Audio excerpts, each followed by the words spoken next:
Antes de qualquer resposta, respire comigo.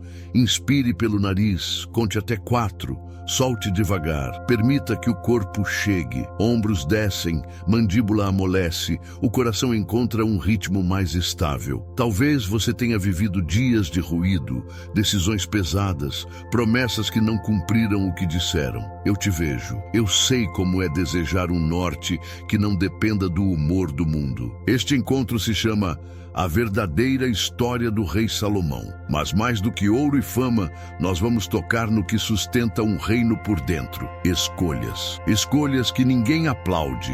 Escolhas que quase ninguém vê. Escolhas pequenas que, somadas, constroem ou corroem um destino. Se você chegou até aqui, é porque existe em você uma inteligência sensível, uma fome por sabedoria que não se contenta com slogans. Você não precisa de mais barulho, precisa de clareza. Não precisa de um sermão que culpe, precisa de um espelho que acolha e ilumine. Eu não venho te oferecer atalhos fáceis, nem fórmulas que prometem tudo sem pedir nada. O que te ofereço é caminho. Caminho que escuta, que examina, que aprende com a história e aplica no hoje. Caminho que respeita o seu tempo, a sua dor, as suas responsabilidades e que mesmo assim te chama para um passo a mais. Ao longo destes 40 minutos, nós vamos atravessar a jornada de um rei real, complexo, brilhante e humano. Vamos percorrer 5 movimentos de compreensão e prática. Uma cadência que mistura história e vida diária, sabedoria antiga e escolhas contemporâneas. Não para idolatrar um homem, não para condená-lo, mas para discernir o que ele fez quando tudo parecia claro e, sobretudo, o que ele fez quando tudo estava nebuloso. Porque é nas névoas que as decisões mais caras são tomadas. É no quase invisível que o futuro se escreve.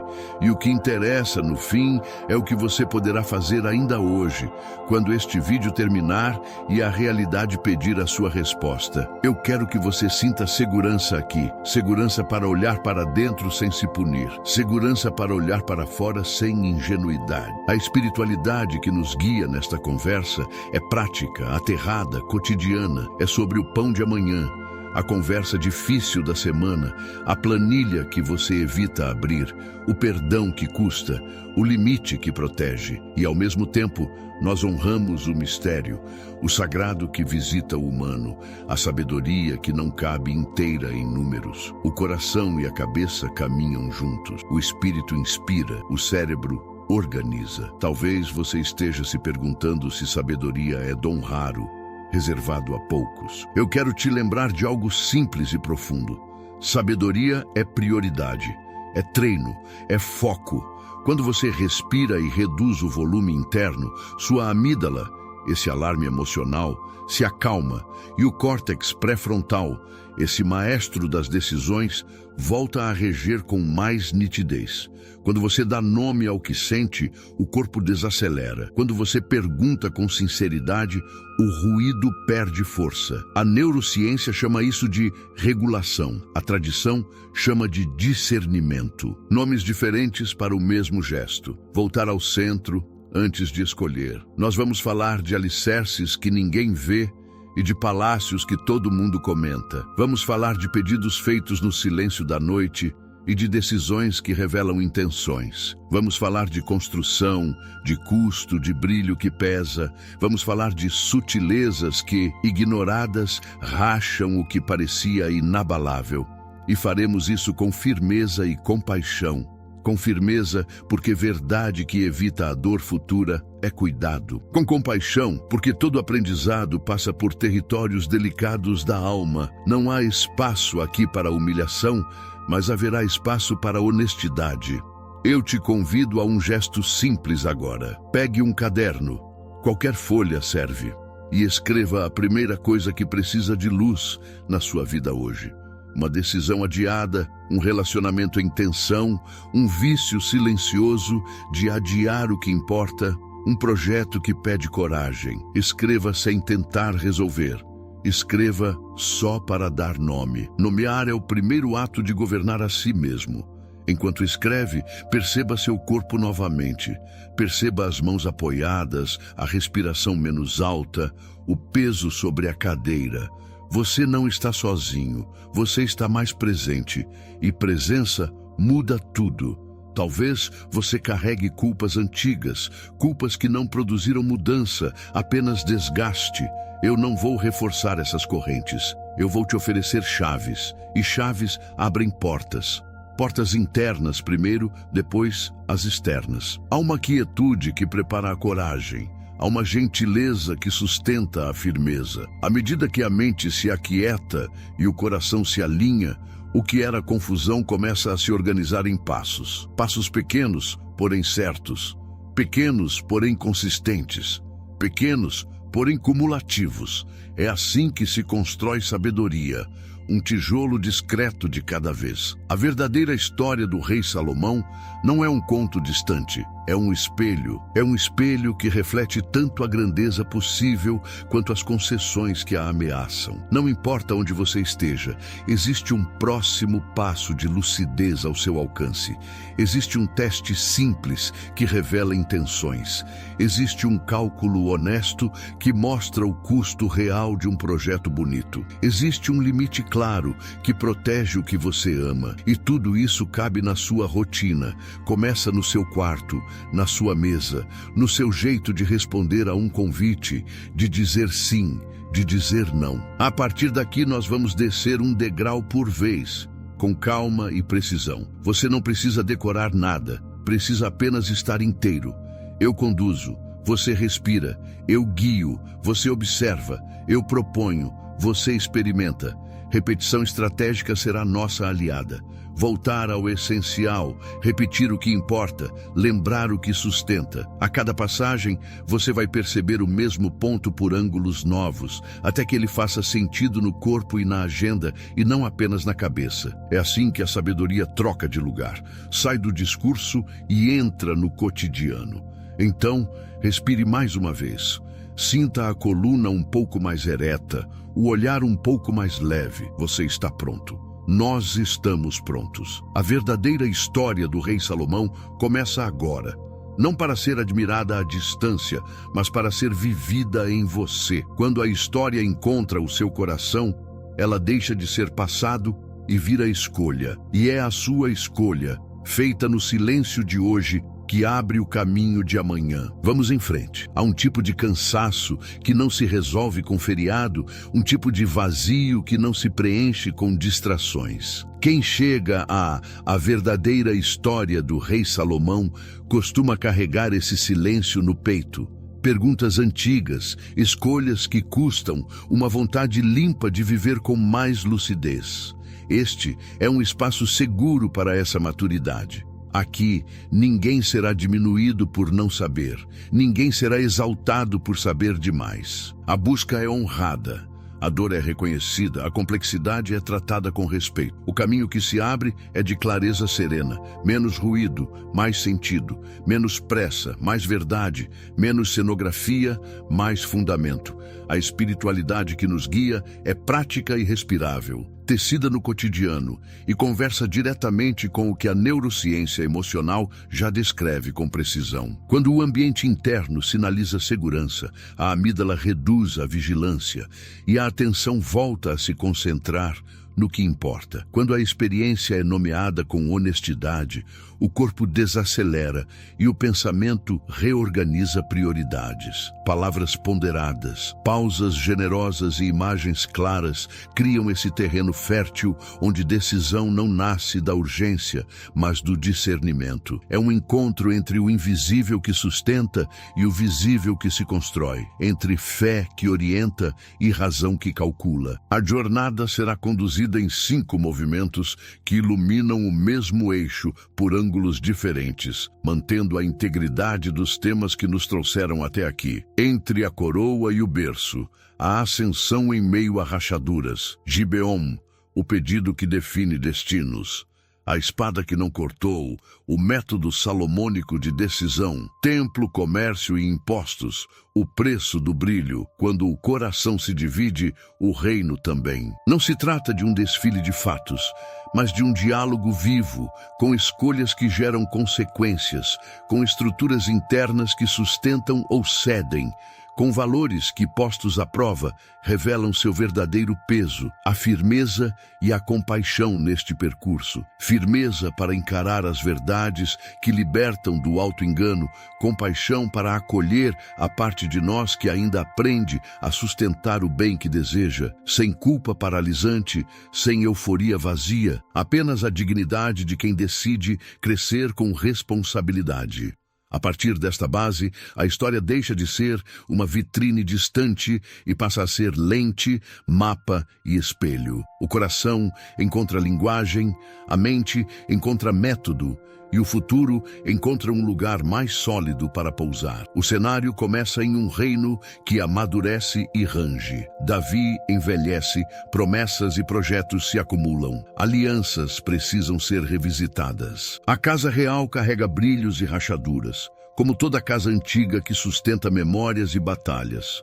O ar político pesa, páginas são viradas com cuidado, nomes disputam futuro. Nessa atmosfera, a história deixa de ser apenas cronologia e passa a ser respiração contida. Cada gesto pode inclinar o destino. A ascensão de Salomão não nasce em terreno liso. Intrigas percorrem corredores, conselhos sussurram alternativas.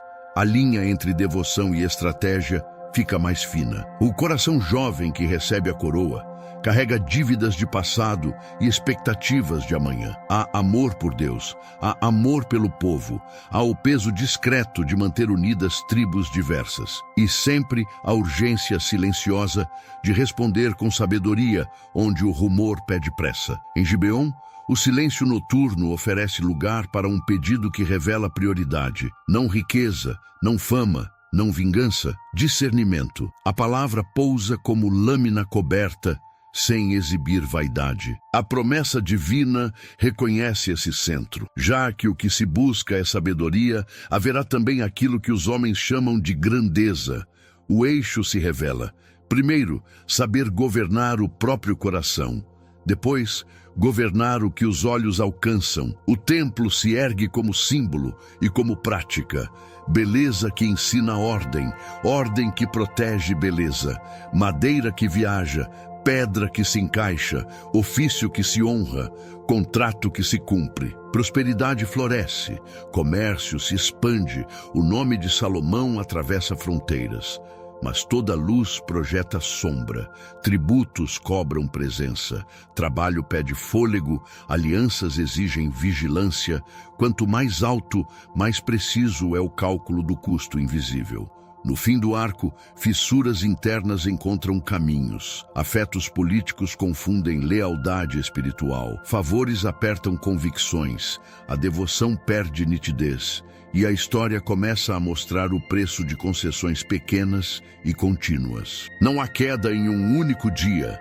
Há trilhas repetidas que levam ao mesmo vale. A narrativa inteira, do berço à glória, da glória ao cansaço, organiza um mapa que ainda hoje conversa com decisões discretas, contas abertas, promessas guardadas. A linha está traçada, a atmosfera já se formou.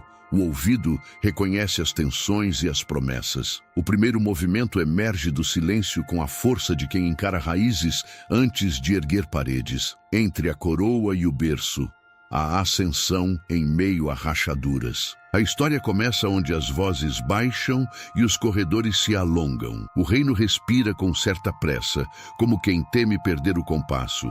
E a casa de Davi traz consigo a beleza das vitórias e a fadiga dos conflitos. Nada ali é simples, nada é plano. Há nomes que se aproximam e nomes que se afastam.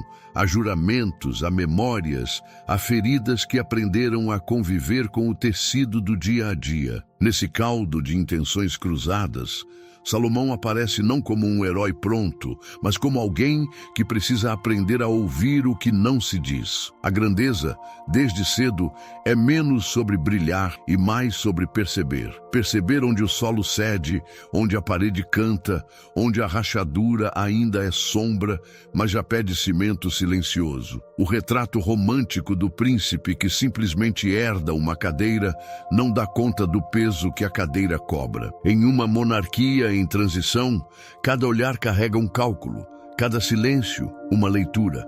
Salomão é introduzido a um teatro onde cortinas se movem com vento político, e a primeira lição não é de espada, mas de nervo.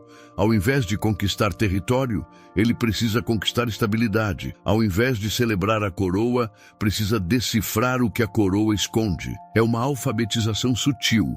Ler a vibração de uma sala, compreender por que uma promessa foi feita naquele tom, entender por que uma amizade antiga se tornou prudente demais. A maturidade nasce nesse entrelugar, onde o coração aprende a não reagir na hora errada. E a mente aprende a não decidir com informação incompleta. Quando o terreno é instável, a mente humana busca atalhos. O corpo percebe ameaça, a amígdala acende. O raciocínio quer fechar a conta com pressa, mas pressa tem custo. A neurociência emocional lembra que em ambientes incertos, o cérebro favorece narrativas consoladoras, mesmo que imprecisas. É confortável acreditar que há vilões claros e heróis impecáveis. É perigoso agir como se fosse verdade. Salomão, colocado diante de intrigas e lealdades antigas, precisa praticar um tipo de atenção que demora um segundo a mais. O segundo que evita o erro grosso. Esse segundo a mais não é fraqueza, é governo interno. É o intervalo no qual a energia sobe da reação para o discernimento. É a pausa que transforma ruído em informação. Mapear forças, silêncios e alianças não é atividade de espionagem barata. É cuidado com o tecido que sustenta a vida coletiva. Forças são o que se vê, mas também o que se finge que não existe.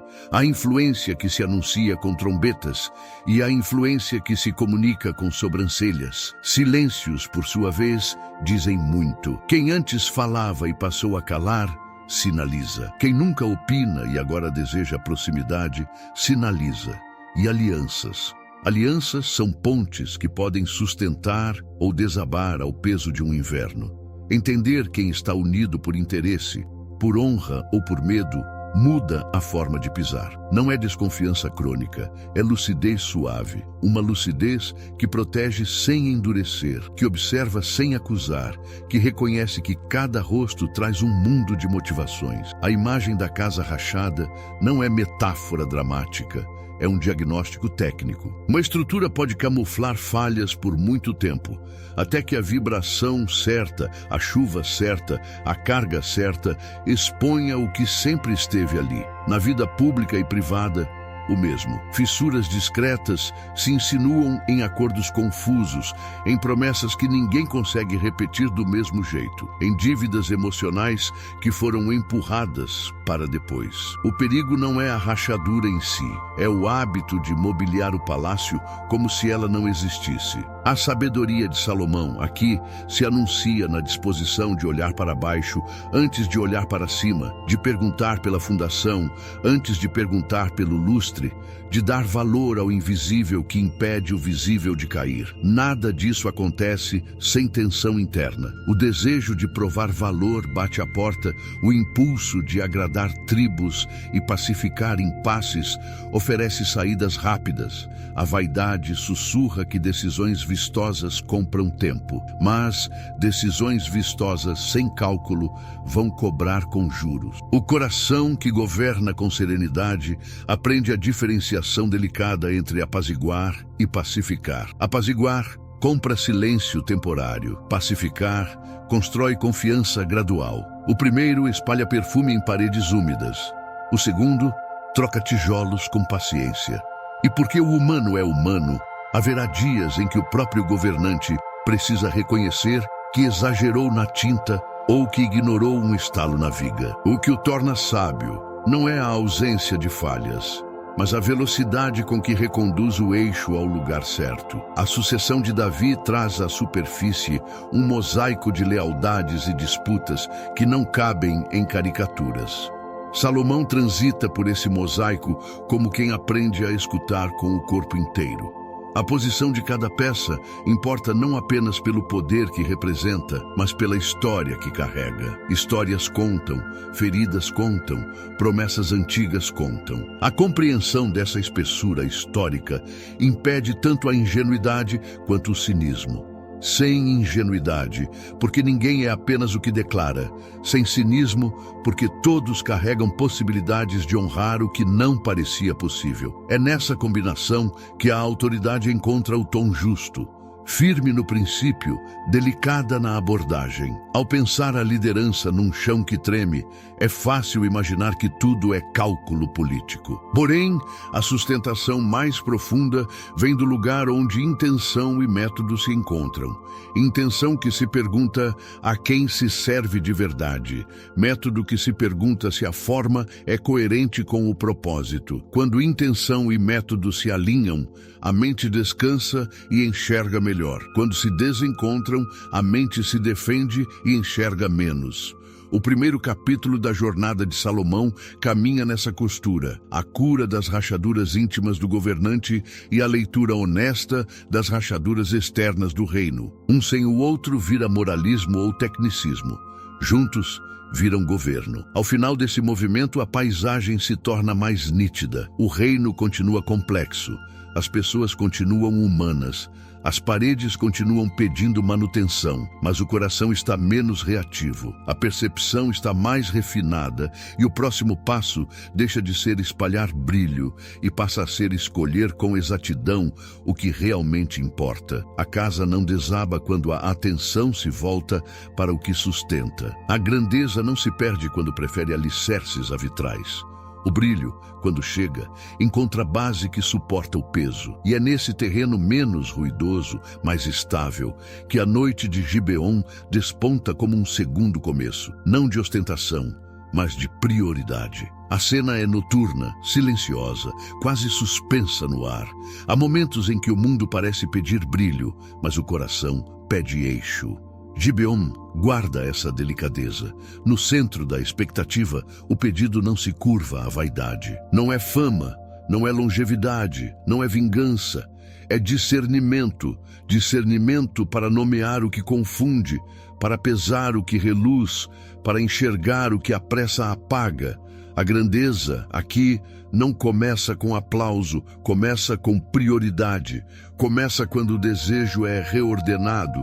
E a pergunta central muda de lugar. O ouro, quando vem, já não compra a intenção. Apenas confirma um caminho que foi escolhido antes, no escuro, sem plateia. Há quem imagine sabedoria como centelha reservada a poucos, como se fosse um privilégio genético ou um sortilégio raro. Em Gibeon, a narrativa desloca essa fantasia. Sabedoria se revela como uma decisão de foco, uma renúncia a distratores, um pacto com a verdade mesmo quando a verdade não rende manchete. Na linguagem do corpo, isso soa como desacelerar a respiração e deixar o sistema nervoso sair do estado de alerta contínuo. O cérebro, menos inflamado pelo ruído, volta a integrar dados, emoções e valores.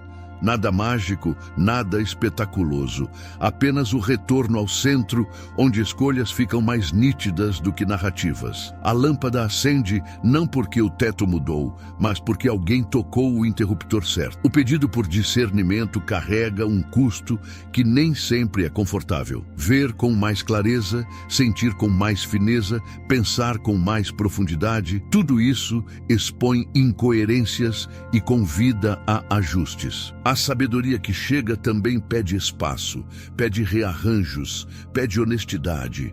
Em termos de neurociência emocional, é o momento em que a consciência ganha centímetros dentro da experiência e cria um vão entre impulso e resposta. Nesse vão, escolhas nascem. Nesse vão, a integridade respira, e o que parecia inevitável passa a ser apenas um dos caminhos possíveis, não mais o único. Há um rito simples que se inscreve nessa noite e atravessa séculos. 3 perguntas que funcionam como bússola íntima. O que é justo? O que é útil no longo prazo?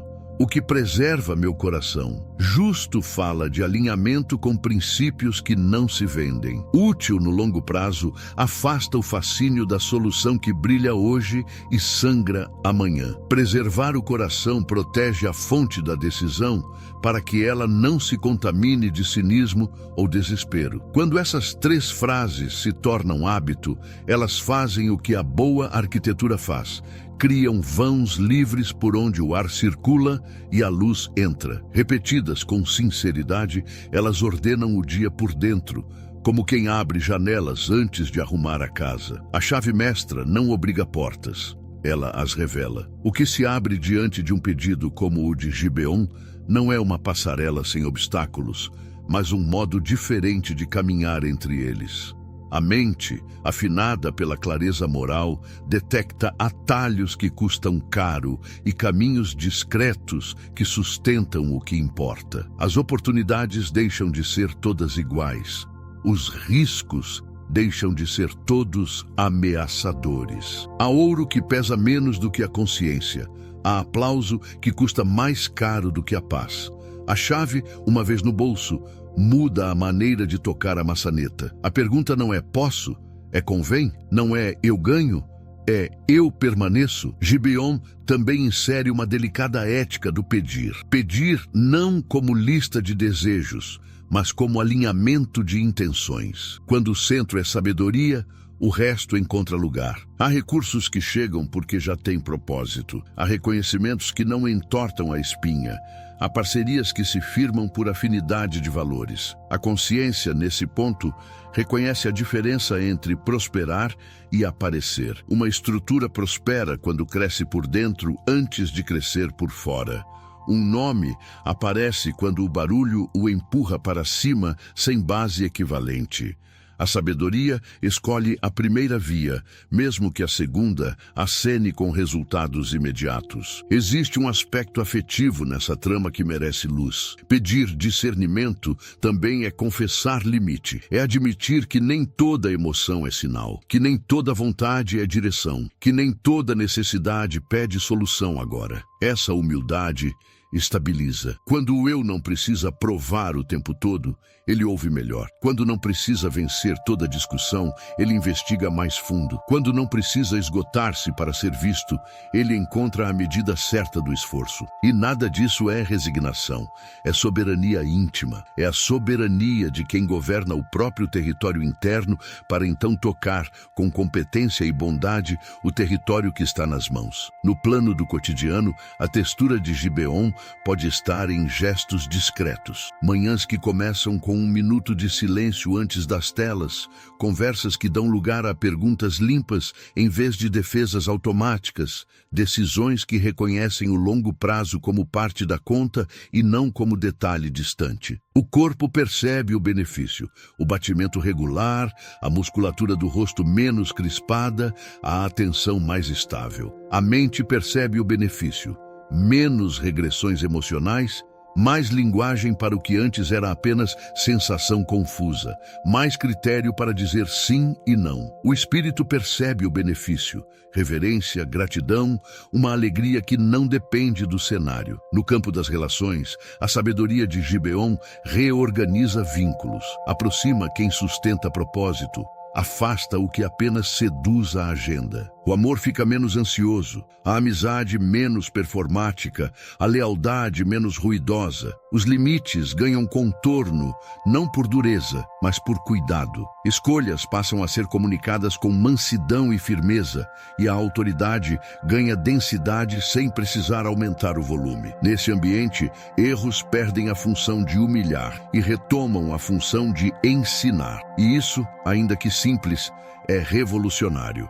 Quando a noite termina, o mundo é o mesmo, mas o centro mudou de lugar. O trono continua sendo trono, o povo continua sendo povo, as demandas continuam exigindo respostas. O que se alterou é o eixo que sustenta a resposta. O pedido por sabedoria inaugura uma qualidade de atenção que atravessa os próximos passos. A partir daqui, A justiça ganha método, o método ganha linguagem, a linguagem ganha destino. E um caso que parecia apenas famoso entre as páginas, o das duas mulheres diante do rei, surge como palco para que essa atenção se prove. A história segue, agora mais clara, menos ansiosa, mais inteira. A sala está cheia e ao mesmo tempo suspensa. Duas mulheres, um mesmo choro reclamado por bocas diferentes, olhares que tentam criar certezas onde só há versões. O ar fica denso, como se o tempo prendesse a respiração. Não há testemunhas definitivas, não há registros incontestáveis, não há números que resolvam por si. Há apenas pessoas, dor e um menino cuja vida carrega o peso da decisão. Nesse cenário, a espada surge não como instrumento de sangue, mas como símbolo de um método. A lâmina desenhada no ar não pretende dividir o corpo, pretende dividir a intenção. Não é corte, é claridade. Observar em silêncio inaugura o processo. Antes de perguntas, antes de conclusões, antes de explicações brilhantes, vem o gesto mais humilde e mais sofisticado de todos: sustentar o vazio com presença. O corpo entende. Quando o silêncio é honesto, a amígdala encontra menos motivo para incendiar a resposta e o córtex pré-frontal recupera seu lugar de maestro. A atenção se torna uma luz mais fria, menos teatral, que não se apaixona pela primeira narrativa que brilha. Interrupções mentais começam a se organizar, microexpressões ganham nitidez, detalhes que passariam despercebidos dizem de onde vêm e para onde apontam. O silêncio, assim, não é ausência de ação, é a primeira ação. Perguntar o essencial oferece o segundo passo. Essencial não é o que impressiona, é o que remove camadas sem ferir a dignidade. São perguntas que não buscam humilhar, mas tornar visível o que já está presente e escondido. A psicologia da decisão mostra que perguntas limpas ajudam a diminuir vieses de confirmação e criam corredores mentais por onde fatos e valores conseguem se encontrar. Cada pergunta abre uma janela e cada janela deixa entrar mais ar. Aos poucos, versões deixam de competir como gritos e passam a se revelar como trajetórias. O que parecia igual se diferencia, o que parecia difuso se condensa, o que parecia óbvio ganha contorno mais honesto. Inverter cenários aprofunda o discernimento. A mente humana, quando convidada a olhar pelo avesso,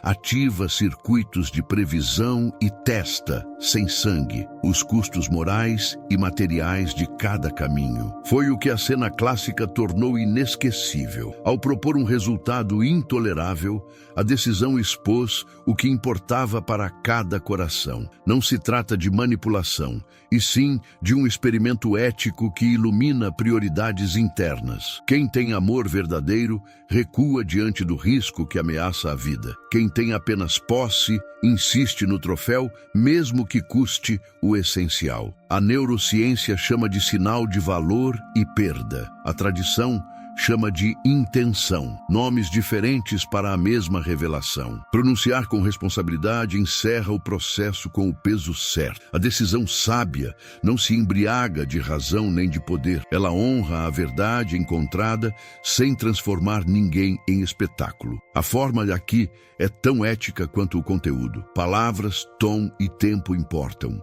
O que se diz não serve só para resolver o hoje, cria memória coletiva e educa o amanhã. Quando a sentença nasce do cuidado, ela não humilha quem errou, nem coroa quem acertou como irrepreensível. Ela devolve o que é de direito, delimita o que é de cada um e protege o frágil sem idolatrá-lo. A autoridade, então, deixa de ser volume e se torna densidade. A espada de revelação cumpre seu papel quando separa com finura o que é da ordem da verdade e o que é da ordem da narrativa. Narrativas são necessárias, dão sentido, acolhem dores, organizam o caos, mas não podem reger sozinhas o destino. A verdade, quando chega, não é um troféu, é um lugar de descanso. Descanso para o inocente que recebe o que lhe cabe. Descanso para a comunidade que aprende que justiça não é espetáculo. Descanso para a própria autoridade que entende que decidir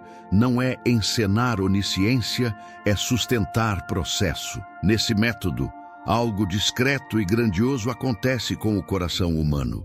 A mente aprende a atrasar a ânsia por desfechos. O corpo aprende a suportar o desconforto do ainda não. O espírito aprende a confiar que a luz pode ser mansa e ainda assim suficiente. Cada passo reduz a névoa sem confundir firmeza com dureza. Cada passo respeita limites e reconhece que por trás de cada conflito há histórias que não merecem ser pisoteadas. Justiça, aqui, se parece com artesanato. Leva tempo, pede cuidado, exige paciência, cobra responsabilidade. Há um risco sempre presente quando decisões se aceleram para agradar plateias internas ou externas. O risco da certeza fácil, a sedução de ser rápido e parecer forte, o desejo de silenciar o incômodo com um veredito que não escutou tudo. Esse risco cobra depois, cobra mais caro, cobra com juros emocionais e sociais. O método salomônico resiste a essa tentação e, ao resistir, educa a própria musculatura da alma. Primeiro ver, depois nomear, depois testar, enfim pronunciar. Primeiro cuidar do processo, depois colher o resultado. Primeiro salvar o que é vivo, depois acomodar o que é acessório. Quando a decisão se cumpre e o menino volta ao colo certo, algo maior do que um conflito resolvido acontece. Uma comunidade aprende que sabedoria é praticável, que justiça pode ser precisa sem ser cruel, que autoridade pode ser mansa sem ser fraca. Aprende que verdade não precisa gritar para ser ouvida. Aprende que uma espada pode existir para não cortar. E esse aprendizado, uma vez guardado, prepara o caminho para escolhas ainda mais complexas, onde a mesma clareza será convocada, agora com obras grandiosas, recursos abundantes e um brilho que, sem método, pesa mais do que ilumina. A visão de um templo ressoa como música distante antes de se tornar pedra, madeira, metal, suor e calendário, e por trás do ofício sagrado pulsa um organismo complexo feito de rotas, contratos, medidas, turnos, cartas, acertos e revisões, onde a aliança com Irão, rei de Tiro, aproxima cedros e artesãos, e onde caravanas atravessam paisagens levando não apenas material, mas confiança, reputações e expectativas, enquanto escribas registram quantidades e prazos, e o murmúrio dos trabalhadores mistura cansaço e pertencimento, porque obras grandiosas desenham horizontes, mas também redesenham rotinas. Não há milagre que dispense logística quando o sonho toca o chão. Há logística que honra o milagre. E essa diferença grava caráter nas estruturas. O brilho do projeto, visto de longe, parece leve como luz sobre água, porém, de perto, revela o peso das decisões que o sustentam, o peso dos tributos que financiam o conjunto, o peso da organização que evita desperdícios, o peso das ausências nas casas, enquanto braços se dedicam às tarefas do canteiro. E nesse vai e vem, o governo precisa escutar mais do que aplausos. Precisa escutar onde o sapato aperta, onde a fadiga pede intervalos, onde a justiça reclama de desequilíbrios, porque prosperidade, que despreza a textura humana, produz monumentos ocos. E prosperidade, que reconhece a textura humana, produz memória que acolhe. O segredo não está em abolir o custo, está em conhecê-lo por nome e medida. Entre trato e trato, o tempo se torna material tão importante quanto o ouro, pois atrasos remodelam confianças e adiantamentos cobram em outras frentes. E assim, como o ferreiro domina o fogo para que o fogo não o governe, a gestão precisa dominar cronogramas para que o cronograma não devore pessoas, e a mente que planeja encontra seu melhor tom quando reduz a excitação do improviso e instala a cadência, essa batida que evita o caos sem sufocar a vida, e o corpo agradece quando o ritmo é humano E a comunidade agradece quando o resultado é honesto, e a espiritualidade agradece quando a obra fala a mesma linguagem do altar. Nada disso é frio, tudo isso é cuidado. O pacto com o Irão não é apenas comércio, é uma conversa entre culturas onde confiança se mede por entregas e reciprocidade, e cada remessa vinda do Líbano traz não somente madeira, mas a lembrança de que ninguém ergue obra duradoura sozinho, e alianças verdadeiras ampliam possibilidades sem sequestrar propósitos, enquanto alianças mal desenhadas esvaziam a alma do projeto mesmo quando o projeto aparenta saúde. E a sabedoria aqui consiste em alinhar motivações antes de alinhar preços, porque preço sem motivação alinhada vira número que engana, e motivação alinhada sem preço claro vira idealismo que cansa. A sustentação madura acontece quando intenção, orçamento e cronograma sentam à mesma mesa. O tributo, palavra que pesa no ouvido, pede tratamento justo e transparente, pois financiamento opaco alimenta desconfiança, e desconfiança cria ruídos que nem a beleza do templo consegue silenciar. E quando os números são partilhados com clareza, quando critérios são percebidos como equânimes, quando as contrapartidas são visíveis, o esforço coletivo encontra sentido e o cansaço recebe dignidade. E dignidade muda a qualidade do cansaço, porque não é o peso que destrói, é o peso sem significado. E é por isso que o brilho precisa conversar com a planilha, o altar precisa conversar com a praça, o coro precisa conversar com o estoque, para que a música não se quebre no meio do verso. Existe uma delicadeza espiritual no ato de medir, porque medir não é profanar o sagrado, medir é proteger o sagrado dos excessos que o distorcem. E quando a obra começa a pedir mais do que o coração pode entregar, quando a agenda começa a roubar o que a alma precisa receber, quando o custo relacional começa a crescer sem compensação ética, um sinal de alerta bondoso desperta e pergunta se a velocidade ainda serve ao sentido, se o tamanho ainda serve à verdade, se a estética ainda serve ao bem. E essas perguntas não atrasam o projeto, depuram o projeto, pois a pressa que ignora limites fabrica troféus cansados, enquanto a atenção que honra limites cultiva beleza sustentável. O chamado a calcular custo total de grandeza amadurece quando a conta inclui recursos, pessoas, tempo e reputação, sem nenhum desses pilares virarem nota de rodapé. E reputação aqui não é vaidade, é colateral moral que viabiliza o futuro, porque cada decisão grava um sulco na memória do povo, e esse sulco será consultado no próximo desafio.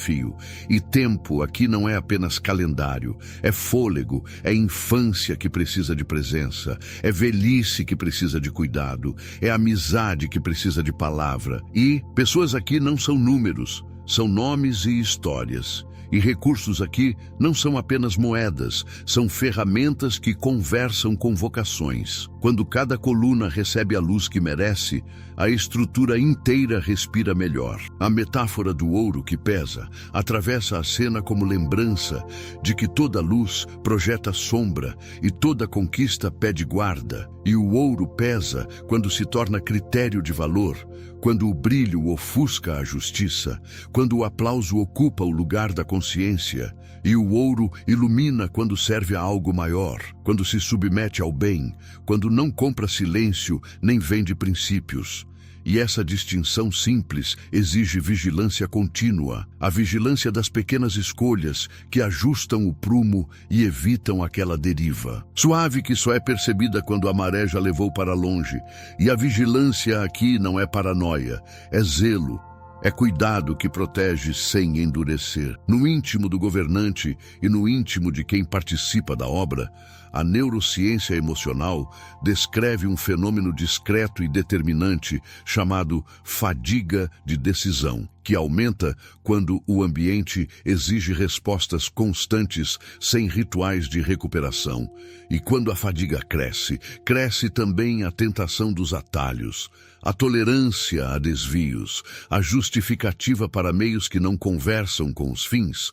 Por isso, o descanso deixa de ser luxo e se torna tecnologia de sabedoria, restituindo ao córtex pré-frontal a fineza de julgamento que o excesso rouba e restituindo ao coração a capacidade de sentir o que é essencial antes de racionalizar o que é conveniente. Cuidar do ritmo é cuidar da justiça. Ao final desse ciclo, o templo se impõe não apenas como edifício, mas como síntese de escolhas.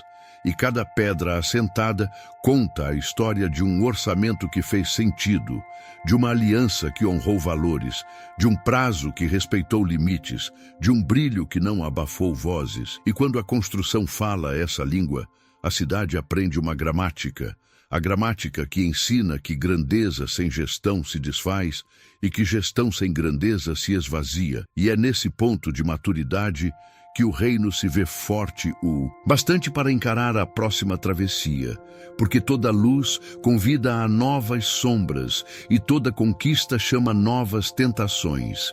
E é precisamente aí que a atenção não pode adormecer. A paisagem está acesa, os cânticos ecoam, os contratos foram cumpridos e a prosperidade produz ecos além das fronteiras. Mas, como toda altura, a altura cobra precisão.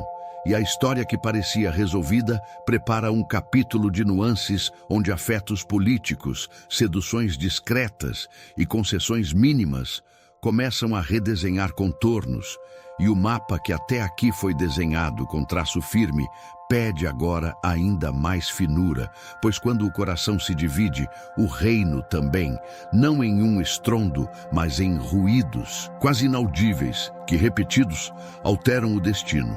É nessa borda sutil que a próxima cena se abre. Há épocas em que a queda não é um tombo, é um deslizamento quase imperceptível. O chão parece firme, a paisagem continua bela, as canções ainda ecoam nos pátios, mas a temperatura sobe 1 grau a cada dia. O coração, que um dia escolheu sabedoria antes de qualquer brilho, começa a negociar, centímetro por centímetro, com desejos que prometem paz rápida, alianças que prometem estabilidade, cultos que prometem resultados. Nada é gritante, tudo é plausível. Um favor aqui, uma exceção ali, uma tolerância a mais para evitar conflito, um pequeno ajuste no tributo para cobrir uma urgência, uma pequena adaptação no altar para agradar vizinhos importantes. O fogo lento trabalha assim, sem alarmes. Quando o caldo transborda, a história já vinha fervendo há muito tempo. Amores políticos têm aparência de prudência, aproximações que unem reinos, casamentos que selam pactos, gestos de diplomacia que ampliam pontes. A fronteira entre sabedoria e sedução, porém, pode se estreitar quando o afeto se torna argumento para rebaixar convicções. O coração humano gosta de se sentir em paz com todos, e a mente encontra razões nobres para cada concessão. A neurociência descreve a escalada de compromisso. Depois que uma decisão é tomada, o cérebro busca sinais que confirmem a escolha e minimiza indícios do risco. Sem um eixo espiritual que renove direção, e sem conselheiros que possam falar com franqueza, a soma de pequenos sim vira um sim grande demais, dito para aquilo que nunca merecia ter entrado. Idolatria é palavra antiga para um fenômeno muito atual. Colocar algo menor na posição de maior. Pode ser uma pessoa, uma política, um projeto, um resultado, um estilo de poder. No começo, parece proteção. No meio, parece costume. No fim, torna-se senhor. Quando a devoção perde nitidez, o altar se enche de elementos que não conversam com a verdade que deveria sustentá-lo. A liturgia continua, os ritos permanecem, mas o eixo desloca um pouco. Depois, mais um pouco. O coração já não se aquece pela fonte, aquece-se pela cena. E cenas não sustentam o inverno. A carga tributária entra nesse capítulo como lembrança de que decisões econômicas também possuem alma. Tributos, quando justos e transparentes, financiam o bem comum e mantêm a máquina a serviço da vida. Tributos, quando se descolam de justiça e transparência, transformam-se em peso que quebra a confiança. A história registra murmúrios que viram queixas, que viram fendas entre tribos, que viram feridas políticas. A confiança é como uma ponte, atravessa rios largos, mas não tolera parafusos frouxos por muito tempo. Quando a arrecadação cresce sem conversa, quando a conversa não alcança quem paga a conta, a ponte range até que alguém escolha outro caminho. Pequenas concessões parecem inofensivas exatamente porque são pequenas. Um encontro aceito sem cuidado, uma palavra dita fora do tom, uma prática tolerada só desta vez. Um número ajustado porque o momento pede. Um silêncio mantido para evitar desgaste. No agregado, porém, o mapa muda de contorno.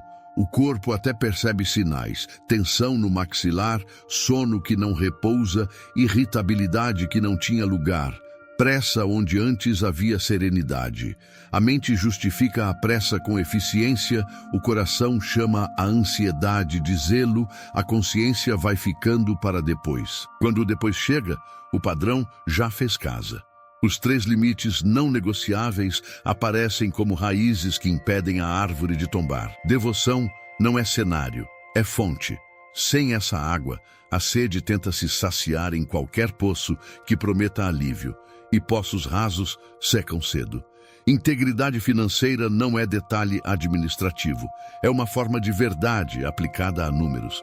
Sem esse lastro, prosperidade vira narrativa publicitária que se desmonta no primeiro vento contrário. Círculo de conselheiros não é claque, é um conjunto de vozes que possam contradizer com respeito, recordar valores quando os holofotes confundem, enxergar ângulos que a própria posição não alcança. Sem essa mesa, o governante confunde silêncio com aprovação e confunde aplauso com sabedoria. O fogo lento atua também na linguagem. Termos claros ganham sinônimos ambíguos, convicções antigas recebem nomes novos para parecerem modernas. Decisões duras são pintadas com tintas suaves, até que ninguém mais entenda o que está sendo decidido. A honestidade da palavra sofre. A reputação, que parecia intocável, ganha trincas. Confiança é a arquitetura de longo prazo e pode ruir com choques curtos.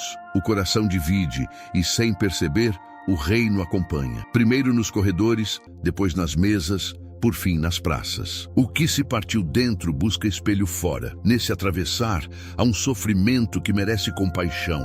Nem toda concessão nasce de maldade. Muitas nascem de cansaço, de necessidade de agradar, de medo legítimo de perder algo valioso. Cansaço tira nitidez, medo encolhe a coragem, necessidade crônica de aprovação distorce prioridades. O cérebro, pressionado, tenta aliviar a dor imediata e perde de vista o dano cumulativo. O espírito, apertado pelas demandas, se cala. O corpo, com seus sinais, pede cuidado. É por isso que limites são fontes de liberdade e não de rigidez. Eles protegem o essencial da fadiga, protegem o sagrado do barulho, protegem o futuro do apelo do agora. Quando a história finalmente explicita a cisão, o estalo não surpreende quem aprendeu a ouvir sinais. A divisão externa traduz a divisão interna e pede uma leitura que vá além de culpados e inocentes. Pede compreensão do caminho percorrido, das motivações que se deitaram sobre o mapa, dos silêncios que se somaram. E pede, sobretudo, a recuperação dos mesmos fundamentos que um dia levantaram o reino. Devoção viva, números verdadeiros, mesa de conselhos que ame mais a verdade do que o prestígio. Sem esse retorno, qualquer remendo vira maquiagem. Com esse retorno, a esperança não soa ingênua, soa adulta. Há, no fim desse percurso, um tipo de lucidez que não amarga. É a consciência que reconhece que grandezas e fragilidades caminham no mesmo corpo e que as mesmas escolhas que sustentam um tempo de luz precisam ser reafirmadas quando a luz cansa. O fogo que cozinha pode incendiar, a água que rega pode afogar, o ouro que ilumina pode entortar os olhos. A sabedoria não demoniza o elemento, ordena o uso. Ao reconhecer o fogo lento, a narrativa oferece um chamado silencioso à integridade. Não um grito, não uma culpa, não uma pose, apenas a clareza mansa de quem vê de onde veio o calor, mede a panela, ajusta o fogareiro e volta a cozinhar vida com cuidado. O capítulo se recolhe com a sobriedade de quem atravessou salões e cozinhas, altares e contas, alianças e fadigas, e reconhece que todo reino começa no coração do governante e continua no coração de cada pessoa que decide pelo bem. Onde o coração se recompõe, o reino encontra caminho. Onde a devoção respira, a idolatria perde palco. Onde a integridade volta a falar, a confiança se reergue. Onde a mesa de conselheiros retorna, a sabedoria encontra sua música. E a partir dessa música, a história fica novamente pronta para juntar as notas, refazer harmonias e transformar silêncio em caminho. Ao final desta travessia, a sabedoria deixa de ser conceito e toma a forma de um gesto cotidiano que cabe na agenda e acolhe o coração. Um gesto breve, silencioso, quase doméstico, que organiza por dentro aquilo que o mundo costuma desorganizar por fora. A imagem é simples. Uma casa sendo verificada ao amanhecer. As paredes recebem atenção, as janelas se abrem, o ar circula. Nada espetacular acontece, mas tudo melhora de lugar. O corpo percebe a diferença. A mente agradece a ordem.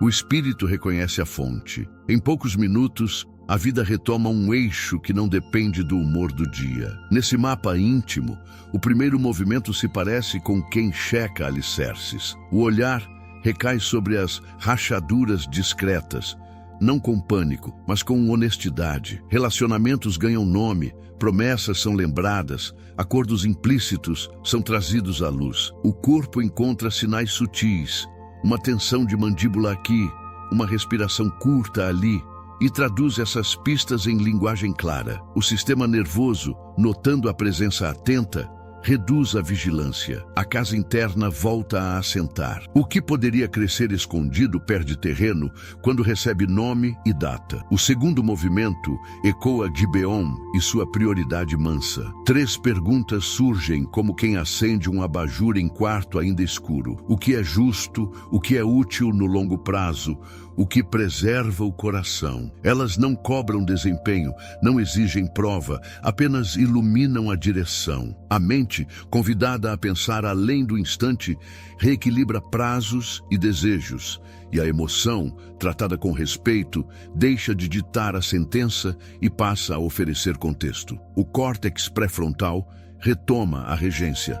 A amígdala descansa, e o dia ganha um compasso mais digno do que a pressa. O terceiro movimento lembra a espada que não cortou. Sem cenas, sem teatro, uma pequena simulação revela intenções e custos. Uma decisão é colocada sob outra luz.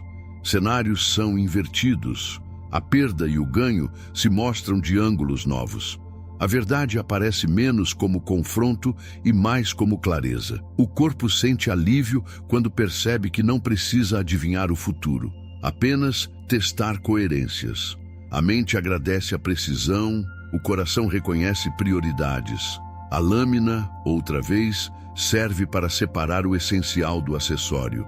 O quarto movimento conversa com o templo e sua logística. Ouro que pesa vira a expressão concreta ao somar recursos, pessoas, tempo e reputação.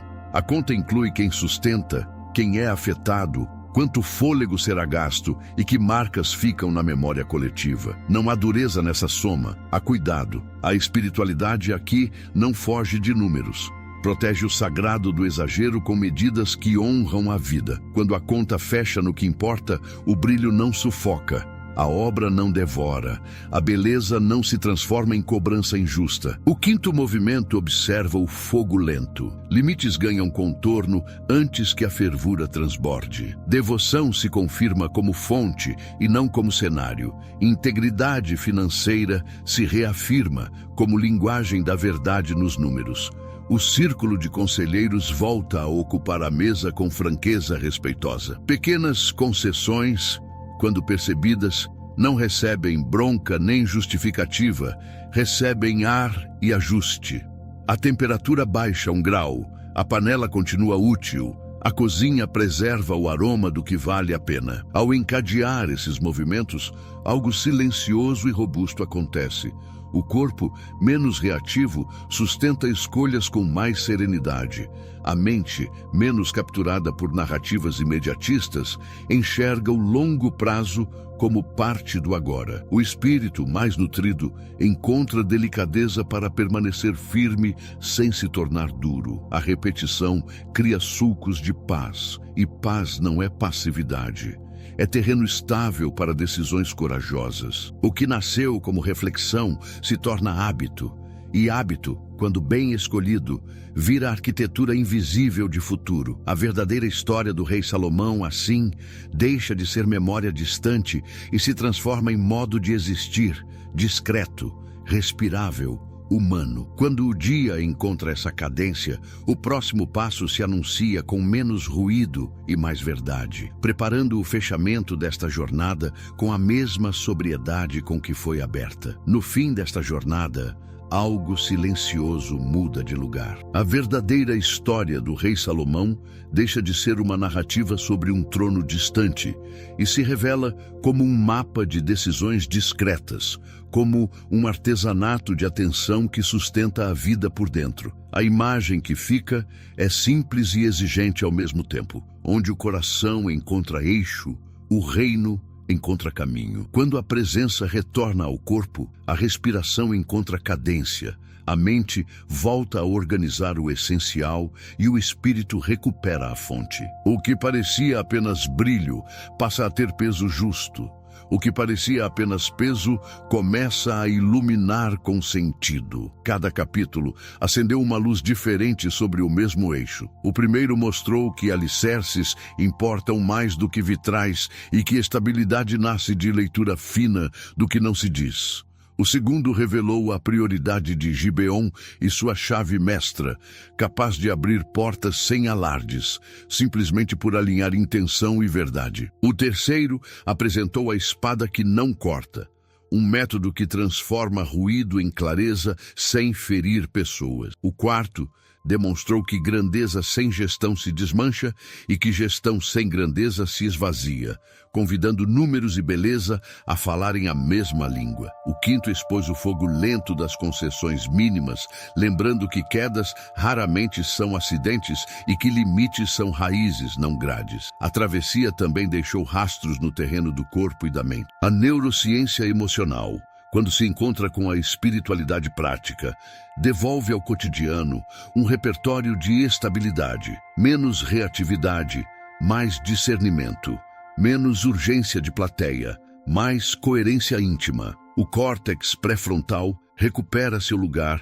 quando a amígdala não governa sozinha. A linguagem encontra nome para afetos que eram apenas pressões difusas. O sistema inteiro responde com serenidade, onde antes respondia com pressa. Essa convergência não promete perfeição, oferece maturidade. E maturidade é a beleza de quem sabe continuar reparando a casa enquanto a vida acontece. Há um fio de esperança que percorre tudo o que foi dito. Não a esperança ingênua que nega as sombras, mas a esperança adulta que reconhece as sombras e ainda assim acende uma vela. Onde a verdade encontra mansidão, vínculos se recompõem. Onde a justiça encontra método, decisões se tornam referência. Onde a devoção encontra lucidez, o sagrado volta a ser fonte e não cenário. E quando esses encontros acontecem, o cotidiano ganha a consistência necessária para carregar grandeza sem se quebrar. Nada precisa ser grandioso por fora para ser verdadeiro por dentro.